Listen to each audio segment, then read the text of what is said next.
Quando é interessante injetar contraste na tomografia? Você já ficou na dúvida se deveria solicitar uma tomografia com ou sem contraste? Em 3 minutos eu vou te mostrar quando injetar contraste iodado na tomografia, baseado nas principais diretrizes. Pessoal, nessa primeira parte, vamos discutir quando o contraste é indispensável, segundo as diretrizes do Colégio Americano de Radiologia. Então, sempre usar o contraste para caracterizar tecidos moles, vascularizações ou processos inflamatórios, né? Tumores, né, neoplasias também está extremamente indicado, né, neoplasias cerebrais, abdominais, do tórax. Avaliação de estruturas vasculares, pesquisa de tromboembolismo pulmonar, dissecções, né, os abscessos aí, coleções abdominais intracavitárias, né, e para pesquisa aí de dor abdominal aguda e principalmente o abdômen agudo inflamatório. O estadiamento oncológico, devemos sempre lembrar, para pesquisas de tumores aí, a sua extensão loco-regional ou a distância, né, com acometimento secundário aí, às vezes linfonodal, invasão de estruturas adjacentes e permitindo às vezes até a caracterização neoplásica e sua extensão, e se a doença passa a ser cirúrgica ou não, né, se ela é ressecável ou não, traz todo o impacto aí na condução desses pacientes a utilização do produto de contraste. Então, quando o contraste se faz desnecessário ou não necessário, né?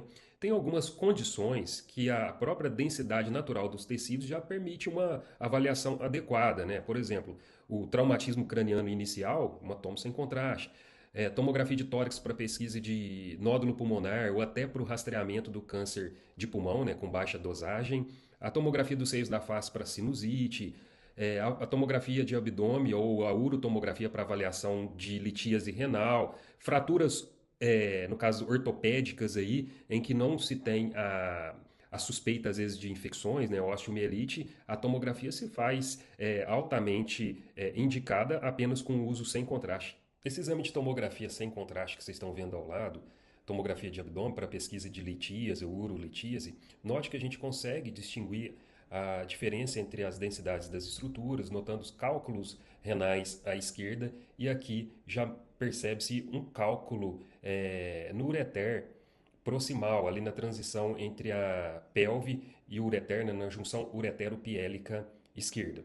É um dos pontos críticos para a pesquisa de urolitíase, que seria a junção uretero-piélica, né, o nível do cruzamento com os vasos ilíacos e lá na pelve, junto ao meato ureteral, né, a juve, junção uretero-vesical. São os 3 pontos que mais comumente impactam cálculos e que a gente deve sempre estar pesquisando. Pessoal, aqui a gente discutiu as principais indicações mais precisas, né, da utilização do produto de contraste, e algumas que às vezes inicialmente não precisa, né, como por exemplo um protocolo para tomografia de crânio sem contraste para AVC, inicialmente excluir hemorragia.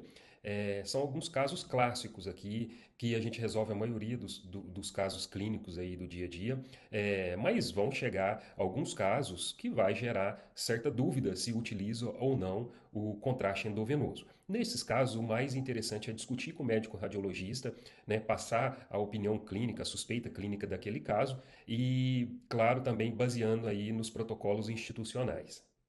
Sempre que for utilizar o contraste, a gente deve ter atenção a algumas condições, né? A primeira, a função renal do paciente, o clearance deve estar idealmente acima de 60.